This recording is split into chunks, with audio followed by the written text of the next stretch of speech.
Hello and welcome to the Edinburgh International Book Festival. My name is Claire Black. I'm a journalist for the Scotsman and Scotland on Sunday, and it's my great pleasure to be here today with Daniel Tammet. Daniel is here to talk, amongst other things, I'm sure, about his new book, Thinking in Numbers, which is a fantastic collection of essays on a diverse range of topics, which I no doubt will speak around. Some of you may have seen Daniel here before, 6 years ago I think. This is his return visit. Yeah, I can see nodding heads, people have seen him before. And some of you may know him from his best-selling autobiography, Born on a Blue Day. So I'm going to tell the story of a man called André François Raffray. It's a very French name. It did happen in France.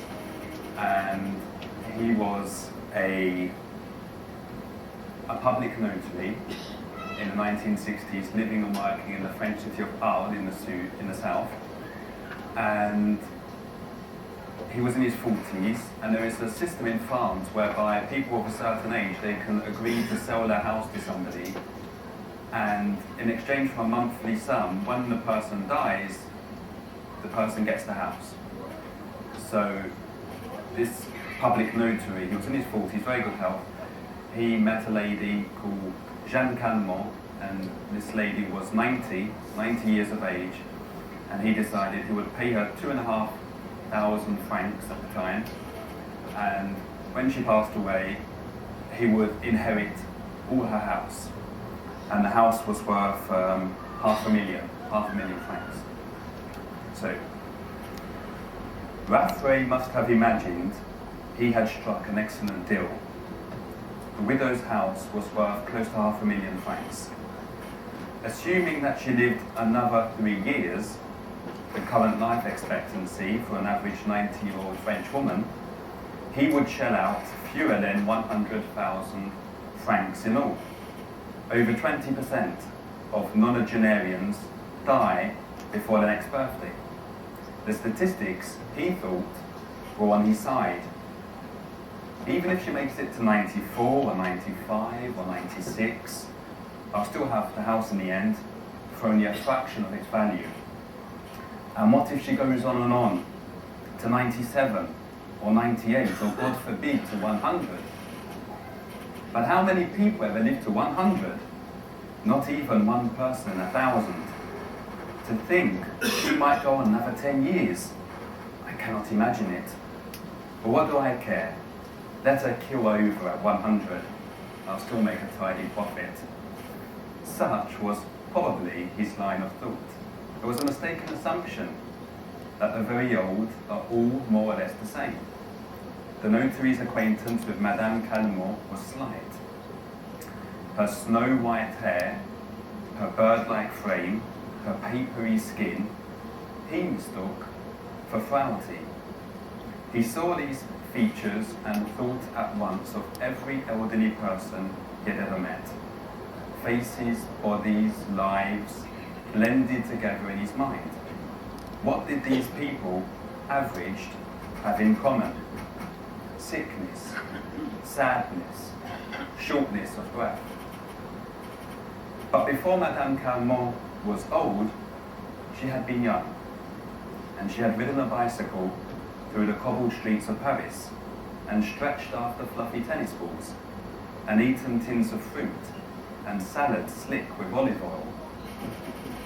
Early marriage to a wealthy merchant had freed her hands from tinkling piano keys and theatre applause.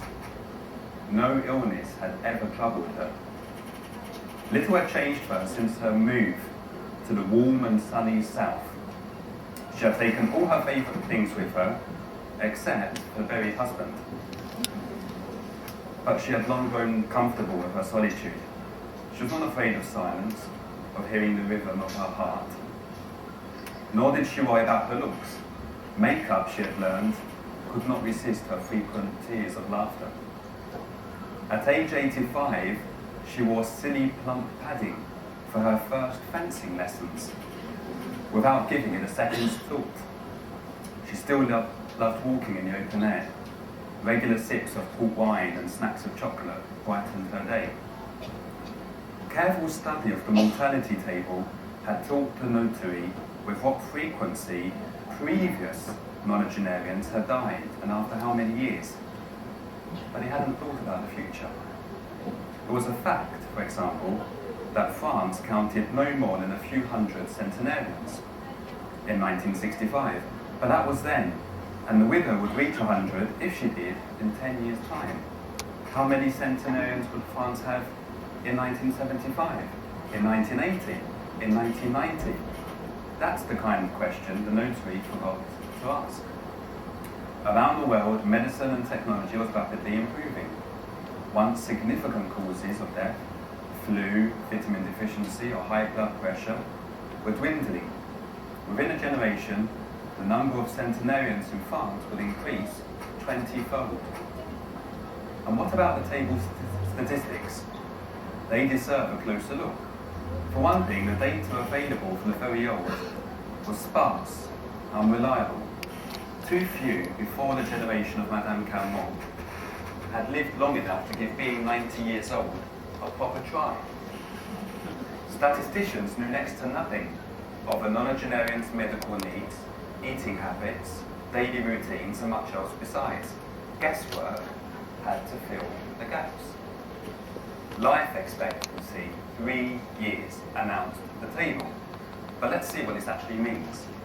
If there were 10,000 90-year-olds in 1965, there'd be around 5,000 still living in 1968.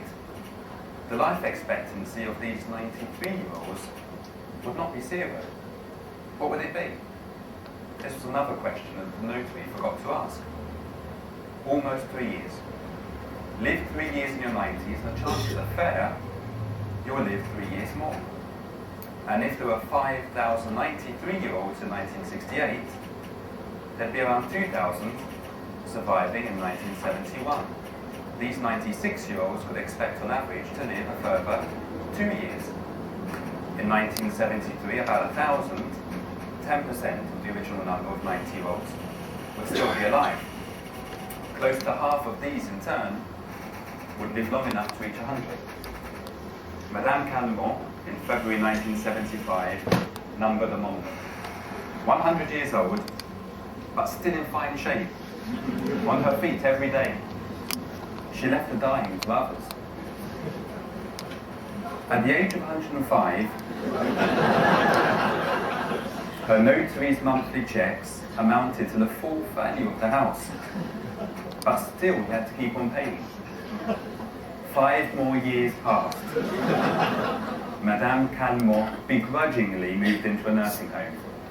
At 110, her age exceeded the maximum figure of most mortality tables.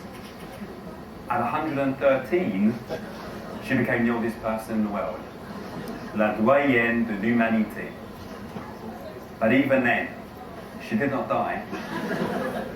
Her eyes dimmed, her joints stiffened, but she remained in good spirits. Statisticians, who had long estimated a maximum human lifespan of between 110 and 115, were proven wrong. Madame Calment became the first person in history to celebrate her 116th birthday, her 117th birthday, her 118th birthday, her 119th birthday. In 1995, Jeanne, as people now called her, attained 120 years of age. The nursing home, which until then had received few visitors, suddenly swelled with reporters from around the world. Tiny, desiccated, she sat before a bank of cameras. "She does not smile," complained one of the photographers. "Ask her if she wants to go on living," demanded a journalist. The nursing home director cupped her hand around the old woman's right ear, as though playing an absurd game of Chinese whispers. "Le monsieur would like to know if you want to live a little longer," she shouted into the ear. Yes. Her notary was absent that day. Long retired, nearly 80, he was not well enough to attend. Later that year, he died. He had never set foot inside Madame Calmont's house. Under the terms of the 30-year-old contract, his widow continued to pay. By the time Madame Calmont eventually died 2 years later, aged 122, the notary and his family had paid nearly £1 million, many times the anticipated payout, and twice what the property had been worth when they took on the arrangement.